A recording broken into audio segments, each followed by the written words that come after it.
Shalom, salam sejahtera bagi Bapak Ibu Saudara-saudara, anak-anak yang dikasihi oleh Tuhan Yesus Kristus.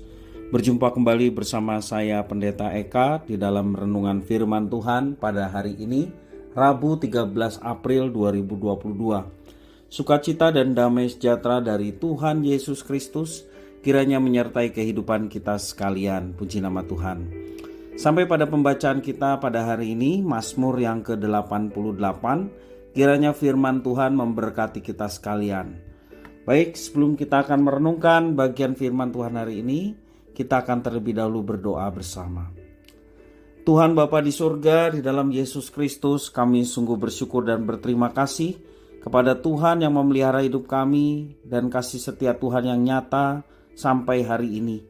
Karena itu kami mau terus memperdengarkan hati dan pikiran kami kebenaran firman Tuhan, supaya hidup kami tertata dan sesuai dengan kebenaran firman Tuhan. Mampukan kami ya Tuhan untuk melaksanakannya. Demi nama Tuhan Yesus Kristus kami sudah berdoa dan bersyukur. Haleluya, amin. Mazmur 88. Nyanyian Mazmur Bani Korah untuk pemimpin biduan menurut lagu Mahalat Leanot. Nyanyian pengajaran Heman, orang Ezrahi. Ya Tuhan, Allah yang menyelamatkan aku, siang hari aku berseru-seru, pada waktu malam aku menghadap Engkau. Biarlah doaku datang ke hadapan-Mu, sendengkanlah telingamu kepada teriakku. Sebab jiwaku kenyang dengan malapetaka dan hidupku sudah dekat dunia orang mati. Aku telah dianggap termasuk orang-orang yang turun ke liang kubur. Aku seperti orang yang tidak berkekuatan.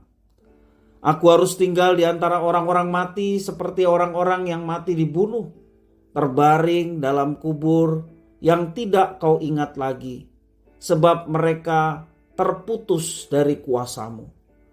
Telah kau taruh aku dalam liang kubur yang paling bawah, dalam kegelapan, dalam tempat yang dalam.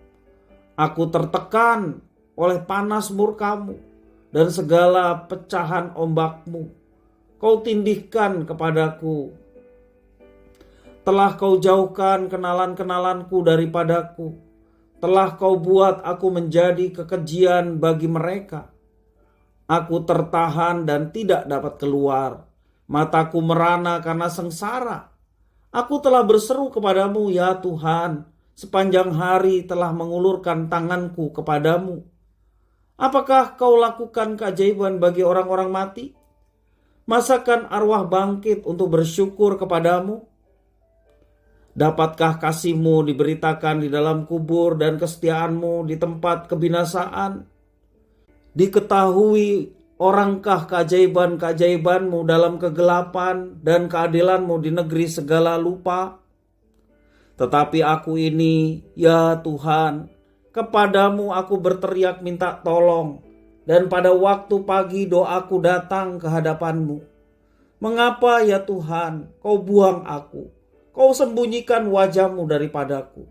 Aku tertindas dan menjadi inceran maut sejak kecil. Aku telah menanggung kengerian daripadamu. Aku putus asa. Kehangatan murka-Mu menimpa aku, kedahsyatan-Mu membungkam aku, mengelilingi aku seperti air banjir sepanjang hari, mengepung aku serentak. Telah kau jauhkan daripadaku sahabat dan teman, kenalan-kenalanku adalah kegelapan. Bapak Ibu, saudara-saudara yang dikasihi oleh Tuhan Yesus Kristus, percaya kepada Tuhan tidak secara otomatis membuat orang yang percaya terhindar dari penderitaan, lepas dari segala kesengsaraan, tidak pernah mengalami sakit penyakit, terpuruk secara ekonomi, tidak pernah, dan lain sebagainya, hal-hal yang buruk menurut ukuran manusia. Namun jika demikian, apakah perbedaan yang dimiliki oleh orang beriman dengan yang tidak beriman ketika menghadapi semuanya itu? Karena semua orang akan bisa menderita, semua orang bisa sengsara, sakit, juga terpuruk ekonominya, dan berbagai macam kesusahan yang ada di dunia ini. Apa bedanya orang beriman dan tidak beriman? Yang pasti cara pandang kehidupan harus berbeda antara orang yang percaya kepada Tuhan dan orang yang tidak percaya. Di dalam Mazmur 88 ini menjadi salah satu contohnya. Mazmur 88, judul yang tertera adalah doa pada waktu sakit payah. Dalam perikop ini para pembaca sulit mendapat informasi mengenai penderitaan yang dialami oleh pemazmur.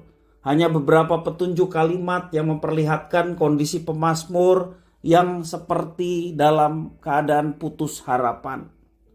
Misalnya dia merasa sudah dekat dengan dunia orang mati, dikatakan dalam Mazmur itu. Setelah ia kenyang dengan malapetaka dan seperti orang yang sudah tidak berkekuatan. Kondisi tersebut memperlihatkan bahwa pemazmur sedang dalam pergumulan yang berat. Di satu sisi, ia menyebut Tuhan sebagai Allah yang menyelamatkan. Namun di sisi lain ia berpendapat bahwa Allah lah penyebab dirinya menderita. Contoh yang dikatakan dalam Mazmur 88, aku tertekan oleh panas murkamu dan segala pecahan ombakmu kau tindihkan kepadaku.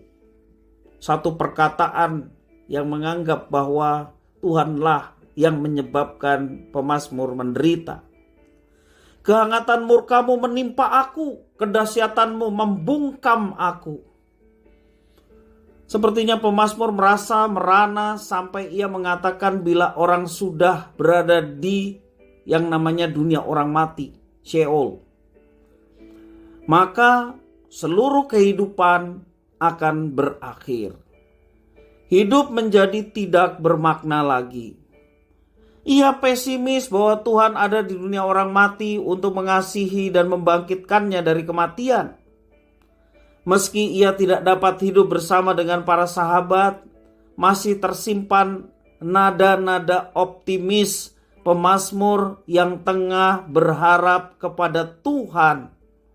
Dan tampaknya ia sedang mencari kehidupan bersama dengan Tuhan sebagai fokus yang utama dalam hidupnya. Bapak, Ibu, saudara-saudara yang dikasihi oleh Tuhan, dalam kondisi yang penuh dengan rasa takut, juga takut akan kematian, mari kita tetap berharap kepada Tuhan.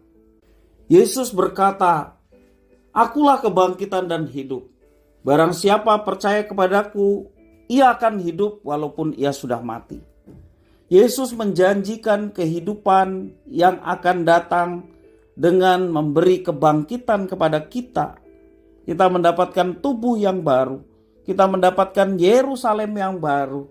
Kita mendapatkan bumi baru, langit baru. Itulah janji kebangkitan yang akan diberikan oleh Tuhan bagi setiap orang yang percaya. Jadi Bapak, Ibu, saudara-saudara, mari kita pandang kemuliaan yang Tuhan berikan kepada setiap orang yang percaya. Dia yang berjanji, Dia yang akan menggenapi, sebab Dia tidak pernah ingkar janji.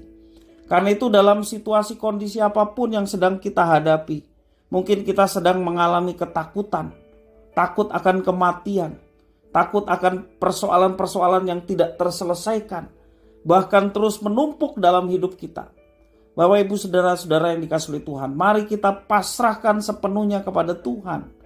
Kita berserah secara total kepada Tuhan dengan satu keyakinan bahwa Dia turut bekerja dan mendatangkan kebaikan dalam situasi kondisi apapun. Jangan kita menjadi takut lagi. Jangan kita menjadi cemas lagi, khawatir, galau. Kita serahkan semuanya kepada Tuhan dan Ia akan memberikan kekuatan yang menghidupkan kita untuk menjalani kehidupan ini dengan penuh semangat. Kiranya firman Tuhan memberkati kita sekalian. Mari kita berdoa. Tuhan Bapa di surga, kami mengucapkan syukur dan terima kasih atas firman Tuhan. Seringkali kami juga dilanda kegalauan, ketakutan, kekhawatiran akan hidup ini. Sepertinya Tuhan tidak menolong kami. Tuhan belajar dari pemazmur Kami mau terus belajar mengandalkan Tuhan dalam segala situasi kondisi hidup kami. Dengan satu keyakinan iman bahwa Engkau bekerja dan mendatangkan yang baik dalam hidup kami. Terima kasih ya Tuhan, inilah diri kami. Kami mau terus menjalankan kehidupan bersama dengan Tuhan, sehingga kami boleh mendapatkan kemenangan demi kemenangan. Terima kasih ya Tuhan. Di dalam Kristus Yesus Tuhan kami berdoa. Haleluya. Amin.